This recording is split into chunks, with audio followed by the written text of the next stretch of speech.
Hello guys, I hope you guys are doing great. Welcome to Blended Academy. My name is Hulisani Mugodo. I am your mathematics and physical science teacher. On today's lesson, I'm going to be teaching you arithmetic sequence. I hope you guys tune in. See you on the other side.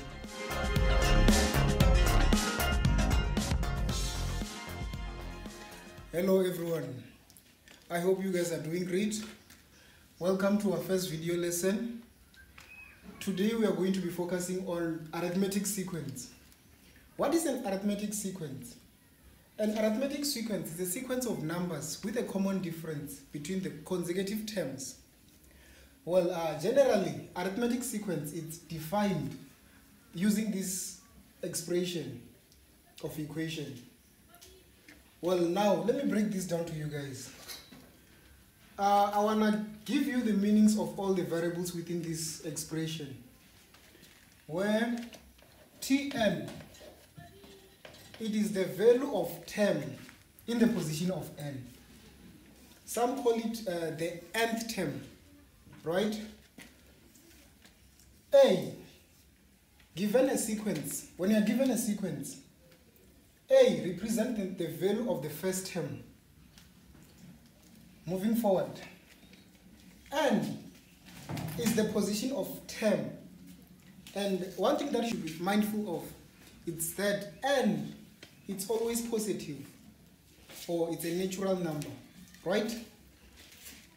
D is our common difference. D, it is the constant number by which consecutive terms increases or decreases, our common difference, right? Now, I want to take you guys through an example where I'm going to be breaking down all this information that I just provided to you guys. Okay, let me erase this. Let's say you are given this sequence of numbers: 2, 6, 10, 14, right? A question may be like this: find the common difference. How do you find the common difference? A common difference is denoted by this formula. Pardon my writing, guys. Oh, I think it's the chalk. Let me take the different one. D is equivalent to T2 minus T1. It's also equivalent to T3 minus T2, right? Now, look at your sequence. When we say T1, this is the first term, right? T1. T2, this is the second term, right? T3, this is the third term, so on and so on. This is the fourth term, right? So now when you want to find your common difference, it means that you are going to subtract these 2 from 6, right? Okay, let's prove that this sequence, let's prove that the difference we have, like, let's find our common difference here. D is equivalent to T2 minus T1, right? We said T2, what is T2? T2 is 6, which is the second term. T1 is what? It's 2, which is the first term, right? If you can subtract this, you're gonna get 4. 6 minus 4, 6 minus 2 is equivalent to 4. Okay, let me try to divide this space so that I can also prove that this common difference is 4. Now, for you to be able to prove that, it means that when you subtract second term from the third term, you're gonna get the constant number, which is 4, right? D is also equivalent to T3 minus T2, which is, what is our T3? T3 is 10 minus, what is our T2? T2 is 6. If you subtract 10 minus 6, you get how much? You get 4, right? That's it. This means that since I mentioned that our common difference, it's a constant number.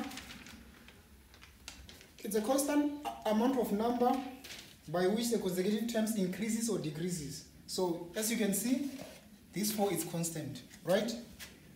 Now moving forward. Guys, one thing that I can tell you is that this is the most simplest chapter that you can get your full marks. I mean, ever since I've been a student teacher, ever since I've been a tutor, this has been the simplest chapter that learners always score high marks on. Now that you have your common difference, you said your D it's what? It's 4, right? Now you can be asked, the second question can be like, find the next 2 terms of this sequence.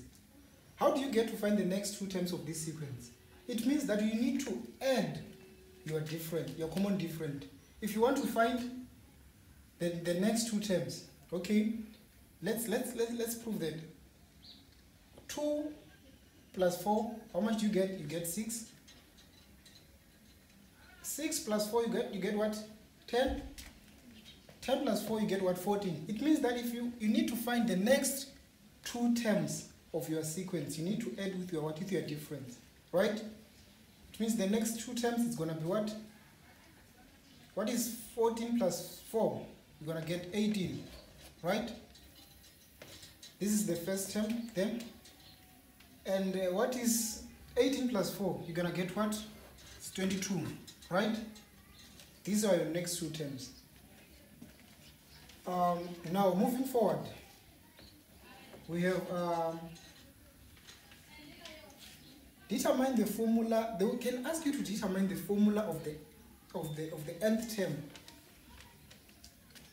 The formula of the nth term, its nth term is represented by this equation, as I have mentioned, a plus n minus 1 brackets d. Do you recall this equation? Yes, you do. Now, what is it that we are required to find? It's the formula of the nth term. What is our nth term? This is our nth term, right? This is our nth term, right?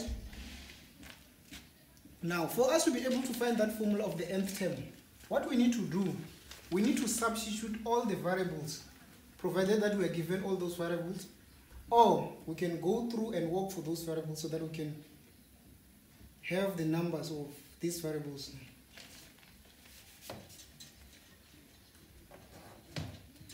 Now, if you still remember, as I was giving you guys the definition of, as I was breaking down the meaning of these variables, I said A is your first term, which is also equivalent to what? To your T1. This represents your first term. Now you go back and reflect with your sequence. What is your first term there? You have 2 as your first term, right? Now, what is your n? No, you don't have like n. You don't. It's a position of.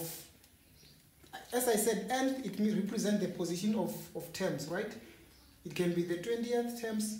It can be the 30th terms.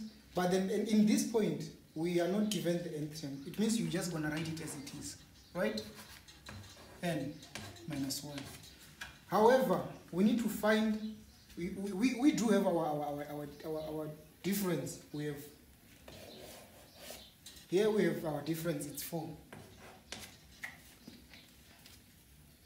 Now, we need to simplify everything here for us to find the nth term, right?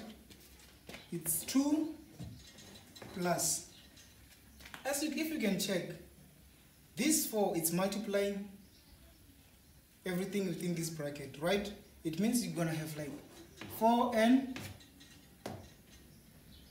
sorry, my apology, 4n minus 4 multiplied by n, it's 4n, 4 multiplied by 1 is what? It's minus 4, right? Now, look at your like terms. You have 2 and you have 4. These are your like terms. I believe as for a grade 12 learner, you understand what we mean by like term, right? Now, you're gonna subtract or add the like terms, right? Okay. To make this thing easier for you guys, you need to put this n here, 4n. Okay? What is 2 minus 4?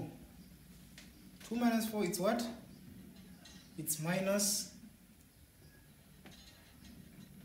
2 minus 4, it's what? It's minus 2, right? Now, moving forward, now we have our nth term, right? Now you can be asked to find the value of the 20th term, right? I want you guys to go and reflect on the meaning of this. I said this represents the nth term, right? What does this mean? It represents the nth term is the value of terms in a position of n, right? The value of terms in a position of n. But then we are not going to just write a general formula of this expression. We're going to go back, now that we have our general expression, we're going to go back and just write what we already have, which is 4n minus 2, right? So if we are asked to determine the 20th term, it means where there is n, you're going to substitute by what? By 20, right? T 20 is gonna be equivalent to what? 4 brackets 20 minus 2, right? Which is going to be 4 multiplied by 20. It's what? It's 80. Subtract 2. It's going to be 78. Right? Now, let's do our final example and we wrap it up. Right? Now, you can also be asked to determine which term has the value of, maybe you can be given the value, the nth term being 50, the nth term being 40. At this point, let's just use, okay, just it's number 5. At this point, let's just say our nth term, which is Tn, is equal to 46, right? Now, when they say you should determine the value of which term has the value of 46, right? Now, you know that since we're already having our general expression here, we're going to have to equate this 46 to our general expression so that we can find what? We can determine the n, which is the position, right? Now, it's going to be 46, which is equivalent to what? To 4n minus 2, right? Now, I believe you guys have done algebra back at your previous grades. So, for us to find n, it means that we should add the like terms, right? 4n is equivalent to what? It's going to be 246 plus what? Plus 2, right? 4n is going to be equivalent to what? 48, right? Now, for us to find the value of n, what do? We divide both sides by what? By 4, right? Now, the value of n is going to be what? It's 48 divided by 4, it's going to be what?